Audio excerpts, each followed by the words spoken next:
Então vamos começar. É um tema muito amplo, né, então eu busquei aí trazer as principais dúvidas, né, que surgem no consultório, né, conversando aí com pessoas com Parkinson, com cuidadores. Então eu, fiz aqui a aula com base em uma série dessas perguntas que surgem, né, então primeiramente o que que é a doença de Parkinson? Então a doença de Parkinson é a segunda doença neurodegenerativa mais comum. É uma doença que tem, como característica uma evolução progressiva, ela foi inicialmente descrita em 1817 por James Parkinson, tá bom? E, é mais comum em homens, 2 vezes mais comum. Em geral, é mais comum aí na faixa etária com início dos 50, 55 anos, com aumento aí progressivo da prevalência e da incidência, né, com a idade, pode acometer também, pessoas mais jovens, tá. Então, assim, ela afeta 1% da população acima dos 55 anos e 0,3% da população mundial geral. A cada 9 minutos, para a gente ter uma ideia, uma pessoa é diagnosticada com doença de Parkinson, então uma condição muito comum. É a condição neurológica que mais cresce no mundo. Mas qual é a causa da doença, né? É uma doença bem complexa, né? Ela envolve diversos fatores, tanto ambientais quanto genéticos, né? Então, a gente tem alguns genes aí que aumentam o risco de se ter Parkinson, né? Assim como a gente conhece também alguns fatores ambientais que nos estudos têm a chance de são associados a um aumento de risco, né. Então, uma série aí de coisas que a gente vai abordar mais para frente, algumas coisas, são, riscos, na verdade são fatores protetores da doença, então, a gente tem alguma evidência de cafeína, de, alguns tipos de dieta, que eu vou conversar com todos mais para frente. A doença de Parkinson é o que a gente chama de uma alfa-sinucleinopatia. Então, há um acúmulo anormal dentro, né, das células, né, de alfa-sinucleína, que é essa proteína. E esse acúmulo acontece em vários neurônios, em várias áreas cerebrais. E essas alfa-sinucleínas acabam se agregando, formando esses corpos de Levy, né? Então, isso é uma das características aí da doença de Parkinson. Esse acúmulo, né, de agregados da proteína acaba levando a uma série de sequência de fatores que podem levar aí à morte celular, né? Então, são vários passos aí em relação à doença. A doença de Parkinson não é a única alfa-sinucleinopatia que existe, tá? Então, existe também a atrofia de múltiplos sistemas, que a gente chama de AMS, e a demência com corpos de Levy. Todas elas têm aí, como característica esse acúmulo de alfa-sinucleinopatia, porém esse acúmulo ocorre em padrões diferentes. Então, no anátomo patológico, o patologista consegue diferenciar qual era a doença daquela pessoa, né, então, são padrões diferentes. O que a gente sabe da doença de Parkinson é que, por conta desse acúmulo que eu tô comentando, né, existe a perda dos neurônios da substância negra, que são neurônios ricos em dopamina. Então aqui representando, né, a substância negra de um indivíduo normal e aqui de uma pessoa com Parkinson. Então a gente vê que existe a perda desses neurônios, né, o que, depois de um certo número de perda de neurônio, acaba mostrando para a gente os sintomas motores da doença. Então é depois aí de uns 70, 80% de perda desses neurônios que começam a surgir os sintomas motores, tá. Então a doença, na verdade, já, ocorre há um tempo bem anterior, né, há mais tempo, quando surge o sintoma motor. A doença de Parkinson pode ser genética? Sim, ela pode, tá? Porém, a grande maioria dos casos são o que a gente chama de idiopáticos, então a gente não acha uma causa específica. Uma pequena parte desses casos, 5 a 10%, são casos aí que tem um fator genético associado. E a gente tem aí uma série de genes associados, né? Alguns mais comuns, alguns menos comuns, alguns que dão um padrão clínico clássico de doença de Parkinson, outros que estão associados a uma doença de Parkinson de início mais precoce, tá? Então, existe sim a doença de Parkinson com um componente genético, mas a maioria não tem essa associação. Outra dúvida que surge, né? Então, assim, o meu médico falou que eu tenho parkinsonismo. O que que é isso? Então, o parkinsonismo ou síndrome parkinsoniana, né, é diferente da doença de Parkinson. A doença de Parkinson está dentro da síndrome parkinsoniana, né, dentro desse conjunto. A síndrome parkinsoniana, o parkinsonismo podem ser várias coisas diferentes, inclusive doença de Parkinson. Então, ela não é um diagnóstico em si, ela mostra para gente uma série de sintomas ou achados do exame físico e clínicos do paciente que com o passar do tempo e com algumas características a gente consegue dar um diagnóstico mais preciso, né? Então, a definição de parkinsonismo é ter pelo menos 2 de 4 sintomas que a gente chama de cardinais. Então, um é a bradicinesia, que é um nome técnico para uma lentidão de movimento que a doença causa, né? Então, a gente consegue ver essa bradicinesia com movimentos repetitivos, então muitas vezes o neurologista pede para abrir e fechar o dedo rapidamente, ou abrir e fechar a mão. A gente consegue observar a bradicinesia quando o paciente vai se movimentar, vai andar, vai mudar de posição, né? Então, levantar da cadeira, por exemplo, entrar ou sair de um carro. Outro sintoma, o sinal cardinal é a rigidez, né, que é característica aí realmente do parkinsonismo, o tremor de repouso e uma instabilidade postural. Então, eu vou falar um pouquinho sobre cada um deles. Então, a bradicinesia é essa lentidão para realizar os movimentos, uma incapacidade de sustentar esses movimentos repetitivos, tanto em velocidade quanto na amplitude. A pessoa acaba tendo várias interrupções ou hesitação desse movimento, tá? Fica mais lento para realizar tarefas do dia a dia, às vezes necessitam, principalmente aquelas que necessitam de controles motores mais finos, né, então escrever, abotoar uma camisa, fechar um zíper, fazer a barba, fazer tricô, essa dificuldade para mudar de posição, se movimentar na cama ou levantar da cadeira. A rigidez é um aumento da resistência à movimentação passiva em toda a amplitude do movimento, independente de direção e velocidade. Esse é o conceito técnico do que é rigidez. Então, a gente sente isso quando a gente movimenta, por exemplo, a mão ou o braço da pessoa com Parkinson, né, ou com parkinsonismo, né? Tem essa resistência que não ocorre com outras pessoas, né? Então, isso é um sinal importante aí para a gente observar. Existe o tremor, né, que a característica desse tremor é ser um tremor de repouso, né, que a gente chama tecnicamente de pronação, supinação, e um nome popular é de rolar pílulas ou contar moedas, né. A frequência desse tremor tem em torno de 4 a 7 Hz, é assimétrico em geral, ele quando o paciente fica numa postura, ele inicialmente para e depois ele vira reemergente, né, acaba exacerbando aí em situações de ansiedade, que é muito comum, ou de estresse, exacerba quando vai andar ou quando o paciente tem uma distração. O tremor clássico é nas mãos, né, mas pode ter também tremor aqui no mento e nos membros inferiores. A instabilidade postural na doença de Parkinson é um fenômeno mais tardio, né? Em outros tipos de parkinsonismo pode ser mais precoce, né? Então ocorre uma perda dos reflexos de readaptação postural. A gente vê isso com o pull test. É um teste que a gente tenta avaliar aí o equilíbrio do paciente, né? Então a gente pede para o paciente tentar se equilibrar. A gente vai dar um empurrãozinho primeiro leve para ver como é que é o equilíbrio do paciente, depois um pouquinho mais forte para ver como ele consegue se estabilizar com esse empurrão, tá?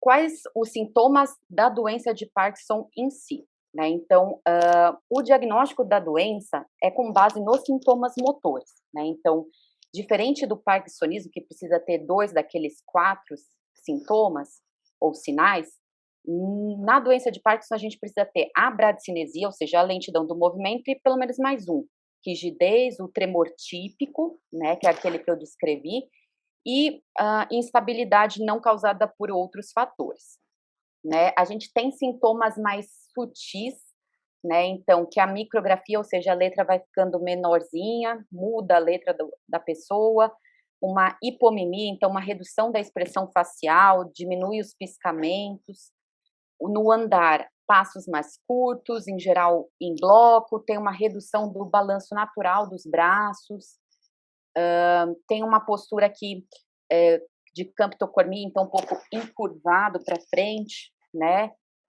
tem esse prejuízo da execução que eu já comentei de movimentos finos, abotoar, fazer a barba, amarrar um cadarço. E na marcha aí uma redução, tanto do balanço natural dos braços, dificuldade para sair e entrar do carro, dificuldade para levantar da cadeira. A gente tem critérios, 2 critérios, assim, clássicos bem estabelecidos para fazer o diagnóstico de Parkinson, então basicamente, né, eu não vou me alongar em termos técnicos, mas só para ilustrar, a gente precisa aí da bradicinesia e pelo menos mais um daqueles, né, um tremor típico 4 a 7 hertz, assimétrico, etcétera. A bradicinesia, a rigidez e a instabilidade postural sem outras causas que justifiquem, e tem coisas que, são critérios que a gente chama de suporte, ou seja, tornam mais sugestivo ter, o diagnóstico ser a doença de Parkinson, né, então um início unilateral, ter esse tremor de repouso, ter um quadro progressivo, ter um quadro assimétrico durante a doença, então, em geral, na maioria dos casos, tem um lado pior, em geral, o lado que inicia a doença, ter uma boa resposta à levodopa, presença de discinesias, que a gente vai conversar sobre o que são induzidas pela levodopa, né, uma resposta sustentada à levodopa e uma evolução clínica longa, né, 10 anos mais. E tem coisas que mostram pra gente que podem ser outros diagnósticos que não o doença de Parkinson, dentro daquele guarda-chuva do que é o parkinsonismo, né, tem coisas que chamam mais a atenção para não ser um diagnóstico de Parkinson, então ser uma das outras coisas, né. Então, história de AVCs de repetição, alteração de sintomas em degraus, então, eh, piora, daí se mantém, daí tem uma nova piora em degrau, né, e não uma coisa mais lenta e progressiva como o Parkinson é. História de traumatismo craniano grave e repetitivo, história de tratamento com medicações como neuroléticos, restrição do olhar para cima. Então, tem uma série de coisas, né, além de outros sintomas, então sintomas cerebelares, né, então uma incoordenação, sintomas autonômicos precoces, então tontura, desmaios muito precoces, né, e que isso chama atenção para outros diagnósticos, um quadro de demencial aí precoce, então tem uma série de coisas que falam para a gente contra ser a doença de Parkinson, dependendo de caso a caso, tá? Então tem esses 2 critérios, né, um é da Movement Disorder Society, outro é da Sociedade de Banco de Cérebros, do Reino Unido, né, são os 2 critérios principais para doença de Parkinson.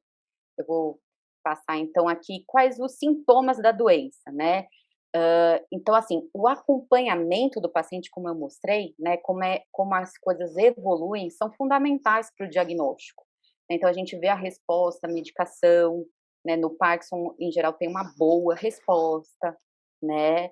Hã, isso é muito importante para a gente fechar o diagnóstico da doença de Parkinson em si, porque como eu disse, muitas coisas podem simular aí, muitas doenças podem simular a doença de Parkinson, principalmente no início, né, então ao longo do tempo fica mais fácil a gente ter um diagnóstico mais preciso. Outra dúvida que surge muito é: todo parkinsonismo é Parkinson? Então, como a gente já comentou, não, né. Então, principalmente sinais de alerta para outros diagnósticos, né, quedas, principalmente muito precoces aí no início da doença, instabilidade postural, desequilíbrio no início, demência, alucinações no início da doença, dificuldade de fala, de deglutição, uma doença muito simétrica. Lembra que eu comentei que no Parkinson, em geral, os sintomas são assimétricos, mais de um lado. E ao longo de qualquer fase da doença, o que alerta a gente para outros diagnósticos que não Parkinson são a ausência-resposta de levodopa, né, sintomas e sinais cerebelares, piramidais, isso no exame físico que a gente faz, presença de distonia, mioclonias, uma dificuldade de olhar para cima ou para baixo, dificuldade para abrir os olhos, que a gente chama de apraxia da abertura ocular, e uma progressão muito rápida, né? Isso chama muito a atenção para outros diagnósticos. E dentro, né, desses outros diagnósticos, o que que podem ser, né? Então, podem ser o que a gente chama de parkinsonismos secundários, então relacionados a medicações, né? Algumas infecções, quadros metabólicos, doenças estruturais do cérebro, né, exposição a toxinas, quadros vasculares como AVCs de repetição. Dentre as medicações, né, tem uma série de medicações que podem causar um parkinsonismo, em geral mais simétrico, né, então neuroléticos como haloperidol ou aldol, risperidona, olanzapina, metoclopramina, bloqueador de canal de cálcio, como vários remédios que a gente usa, às vezes, para tontura, né, flunarizina, sinarizina, lítio, amiodarona, alguns antidepressivos. Então, vários medicamentos podem, outros mais, outros menos, causar um parkinsonismo, né? E tem também os que a gente chama de parkinsonismos atípicos. Então, atrofia de múltiplos sistemas, que eu conversei com vocês, que é uma outra alfa-sinucleinopatia, demência de corpos de Levy, que é outra.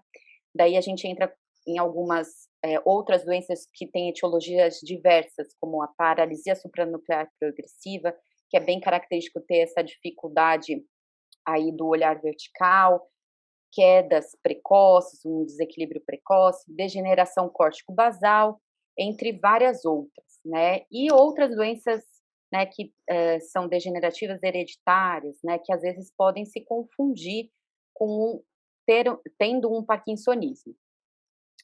Então, todo parkinsonismo é Parkinson? Não, né? Então, a gente fica de olho nessas questões aí que a gente comentou que estão presentes no início da doença, né? Então, quedas, instabilidade postural, a gente pensa em AMS, demência com alucinações precoces, demência por corpos de Levy, e assim por diante. E todo tremor é Parkinson? Também não, né? Então, a gente tem várias síndromes de tremor, vários tipos de tremor diferentes, né, então é uma infinidade de tremores diferentes, tem características bem diferentes do tremor parkinsoniano, que é aquele de repouso, né, então o tremor essencial, por exemplo, mais comum na postura e na ação, então, a gente consegue através da história e do exame físico e neurológico diferenciar os vários tipos de tremor, né, então nem todo tremor é doença de Parkinson ou parkinsonismo. Toda pessoa com Parkinson tem tremor? Também não, né. A gente tem 2 principais classificações da doença, né, então, de fato, o que vem na nossa cabeça como primeiro quem tem Parkinson é a forma tremulante, porém tem as formas não tremulantes, a forma mais rígida acinética, em que predomina a rigidez e a bradicinesia. Então, às vezes, né, os pacientes que têm essa forma de Parkinson demora um pouquinho mais para ter o diagnóstico, né. Então, assim, é importante a gente frisar isso. O que são os sintomas não motores do Parkinson? Então, vamos lá.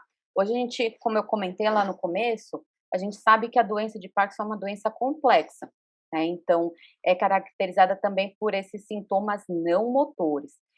Em sua maioria, esses sintomas não motores estão presentes na doença muitos anos antes desses sintomas motores, né, são chamados sintomas prodrômicos. Os sintomas motores são mais visíveis e, em geral, tá com quem tem Parkinson vai procurar o médico quando eles aparecem ou ficam mais proeminentes, né. Uma coisa que é importante eu frisar é que nem todo paciente, né, vai ter todos os sintomas que eu vou falar, ok? A doença de Parkinson é uma doença bem heterogênea, então tem gente que tem algumas coisas, tem gente que tem outras. O quadro varia muito de uma pessoa para outra.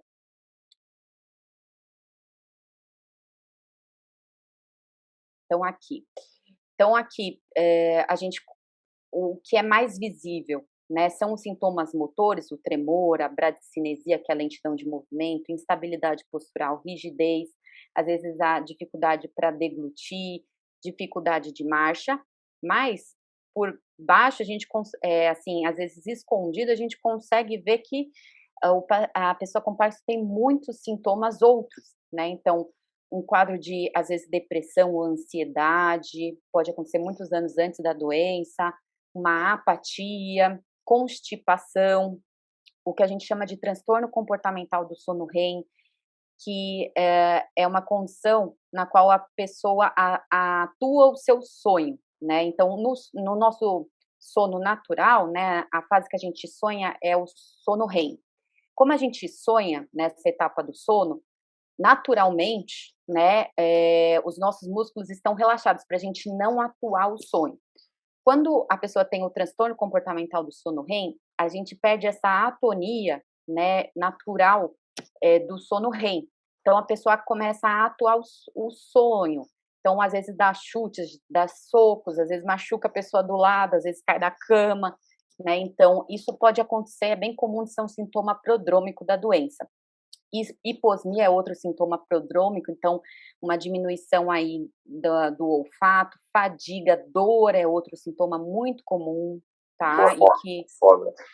e que atrapalha o dia a dia da pessoa, né, tem sonolência diurna excessiva, alguns pacientes, hipotensão A gente ortostática, que já acaba causando, tontura, sintomas urinários, né, hã, e, algumas pessoas numa fase avançada da doença podem ter aí um prejuízo da cognitivo, né, então que a gente chama de CCL, transtorno cognitivo leve, alucinações e alguns pacientes demência, né.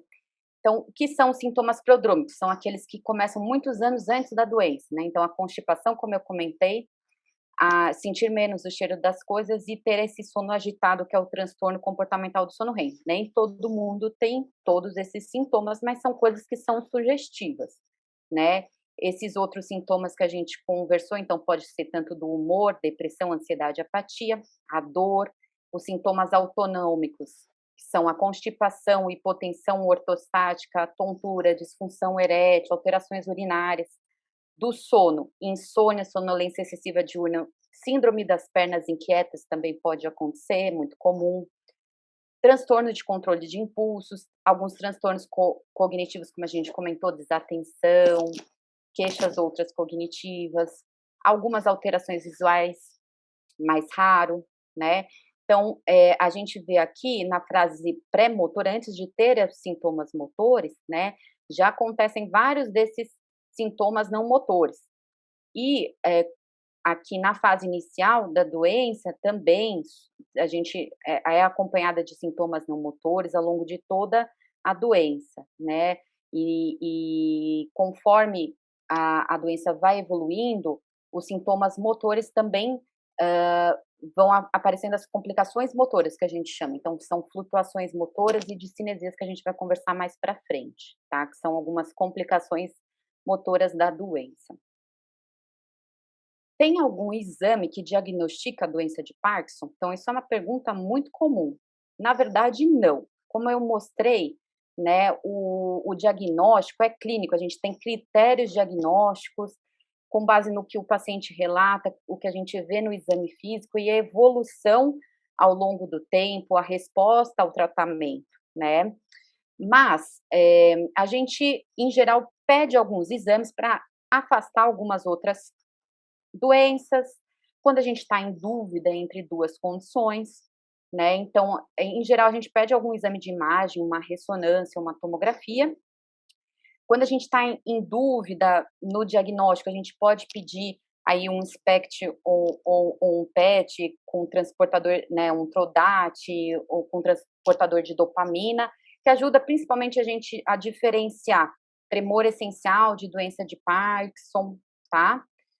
Então, é quando a gente tem mais dúvida diagnóstica mesmo. Alguns exames podem ser interessantes, não para todo mundo, mas ultrassonografia transcraniana, né, que tem alguns achados, porém é um exame que é muito dependente do profissional que faz, né, outros exames que ajudam a gente a diferenciar doença de Parkinson de tremor essencial, na ressonância algumas sequências específicas de ressonância corroboram aí para o diagnóstico, né, então o sinal da cauda da andorinha na ressonância numa sequência específica, ou o sinal uma redução do sinal da neuromelanina também, assimétrico. Então a gente tem alguns exames que a gente pode aí usar, né, dependendo de caso a caso, mas não são eles que fazem um diagnóstico, eles corroboram, né, nem todo mundo precisa desses exames, é mais quando tem uma dúvida diagnóstica. Pessoas mais novas podem ter doença de Parkinson? Uma outra dúvida que surge bastante. Como eu comentei, a maior parte dos casos acontece próximo dos 60 anos, né, mas existe uma ampla gama aí de idade de início, né, desde aí o Parkinson juvenil, que pode ocorrer antes dos 20 anos, ou o Parkinson de início precoce antes dos 40, né. Uma outra dúvida é o que é o on e o off na doença de Parkinson, né. Então o estado de on, ou seja, ligado, né, é quando o paciente tem a melhora dos sintomas, ele está mais destravado, mais rápido, melhora do tremor, anda melhor, está sob o efeito da levodopa ou da medicação dopaminérgica. O estado de off, por outro lado, é o estado de desligado, né, em que existe a piora dos sintomas, o paciente fica mais travado, mais lento, pior do tremor, anda pior, então, o que a gente ouve muito é o efeito da levodopa ou da medicação dopaminérgica passou. O que que a gente pode esperar aí da evolução dos sintomas? Então, nas fases iniciais, as medicações, né, para os sintomas motores têm uma duração grande, né, então o efeito, o paciente nem nota quando acaba ou termina, né, quando ele inicia o efeito quando termina, então é mais estável o efeito da medicação no tratamento. Com o passar da doença, né, a duração do efeito da medicação pode se modificar e começar a ser menor. Então, existem as complicações motoras, né? Então, tem o que a gente chama de delayed on, ou seja, uma demora para iniciar, né, o efeito aqui da medicação, né? Então, inicialmente, o efeito se inicia rápido e daí começa a ser mais demorado. Então, pode existir isso, pode existir o que a gente chama de wearing off, então o efeito da medicação fica mais curto, acaba antes da próxima dose, o paciente entre off antes do que o seu costume, né? Então, por exemplo, aqui a medicação off faz um efeito longo. Com o passar da doença, ele começa a fazer menos efeito, né? E cada vez menos. A gente tem estratégias para lidar com todas essas complicações, estratégias de tratamento medicamentoso, que a gente vai abordar em outra aula mais para frente. Então, para todos esses sintomas e evolução de doença que eu estou comentando, a gente tem estratégias para ajudar, tá? Outro efeito que é possível de acontecer é que quando a medicação, o efeito dela acaba de forma inesperada, então um off imprevisível, tipo liga e desliga. Isso também, em alguns pacientes, pode ocorrer com a evolução da doença. A gente também tem como ajudar quando isso acontece. Uma outra coisa que pode acontecer, que é uma outra complicação motora, são as discinesias, né? Então, são movimentos involuntários anormais, em geral quadriformes, então, como se fosse uma dança, o paciente movimenta a cabeça, movimenta os braços, o tronco, podem ser movimentos distônicos, então coreiformes é o que a palavra significa dança, né, então são esses movimentos que eu expliquei. As discinesias também podem ser de outros tipos, orofaciais, então na face, com mastigação ou distônicos. Em geral, eles ocorrem durante o efeito da medicação, né, então no início, no pico ou no fim. Mas algumas vezes podem acontecer em off também, principalmente as formas distônicas. Existem vários tipos de discinesia, como eu comentei, e vários graus também. Tem paciente que tem mais, tem paciente que tem coisas bem discretas, então é bem variável. No início elas são leves, quem percebe mais são os familiares, nem incomoda muito o paciente. No decorrer da doença, em algumas pessoas pode ficar mais intensa, atrapalhar a qualidade de vida, ser até incapacitante, a gente tem como ajudar nessas situações, né. Então o que que acontece? Ao longo da doença, né, no início, então, a gente toma a medicação, mas não chega aí nesse limite em que ocorrem as discinesias. E com o passar da doença, acaba, passando esse limiar aqui e a discinesia acaba acontecendo. Então, no início da doença, a pessoa fica mais tempo em on. Com o passar da doença, começa a surgir mais momentos de off e discinesias, e isso vai aumentando. A gente pode ajudar aí com medicações, com uma série de tratamentos, tá. Doutora, o que que eu posso esperar então dessa evolução desses meus sintomas? A gente tem que ter calma, tá, então, como eu comentei, tem estratégias de tratamento para todas essas complicações, medicação, reabilitação, dependendo de caso a caso, até a cirurgia. Uma outra questão muito importante, né, dificuldade para andar. O que que pode ser quando, se trata de doença de Parkinson, né. Então, existem vários motivos para isso na doença. Então, existe uma diminuição da largura do passo, uma dificuldade de equilíbrio, às vezes a pressão arterial baixa quando a pessoa levanta, e existe o que a gente chama de freezing of gait, que é conhecido como FOG. Em geral, vários desses fatores estão juntos e contribuem para a dificuldade aí do andar do paciente. O fog, que é o freezing, é muito comum. Alguns especialistas falam que 80% das pessoas com Parkinson podem desenvolver após aí 20 anos de doença. Então é uma sensação que os pés estão grudados no chão, uma dificuldade transitória de dar um passo efetivo para caminhar. Alguns pacientes podem ficar congelados no lugar, não conseguindo ir para frente. Isso pode ser perigoso, gerando quedas, às vezes fraturas, né, hospitalização, cirurgia e impactar na independência e qualidade de vida da pessoa. O fog, o freezing, ocorre mais comumente em algumas situações. Então, quando a gente está andando e de repente se vira, né, que é a situação mais comum, quando vai iniciar o movimento, começar a andar, quando passa por um lugar estreito, como uma porta, isso é muito comum, quando se aproxima de uma pessoa ou algum obstáculo e, menos comumente, durante mesmo o caminhar. Existem várias dicas para tratar isso, para ajudar nesse sintoma, tá? Só vou falar brevemente que ao longo do simpósio a gente deve abordar isso aí também. Então, a fisioterapia ajuda muito, otimizar medicações ajuda muito, né? Porque a maioria dos freezings ocorrem quando o paciente está em off, ou seja, falta de medicação. Então, isso pode ajudar muito. Exercício físico sob supervisão, né, isso dependendo de caso a caso, você tem que conversar com a equipe que te acompanha. Desculpa os cachorros.